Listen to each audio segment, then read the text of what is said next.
If you're getting a real ID in Florida for the first time, you'll need to visit a driver license service center or a tax collector's office. You can find the nearest location on the Florida Highway Safety and Motor Vehicles website, and it's a good idea to book an appointment before you go. The first step is to bring the right identification. For U.S. citizens, that could be a valid passport, an original or certified birth certificate, a consular report of birth abroad, a certificate of naturalization, or a certificate of citizenship.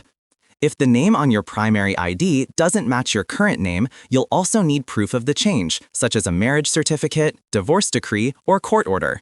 The documents need to clearly connect your birth name to the name you use now.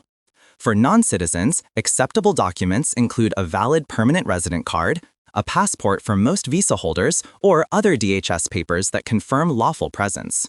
If your name has changed, make sure it's updated on your immigration records before applying. Both citizens and non-citizens also need to show proof of Social Security. The easiest option is your Social Security card, but there are other documents that can work, like a W-2 or pay stub if it lists the full number. Finally, you'll need 2 documents that confirm your Florida address. Utility bills, mortgage statements, or a lease agreement are common examples. Once you've gathered everything, bring your originals to your appointment. The staff will scan and keep them on record, and once approved, you'll walk out Real ID compliant.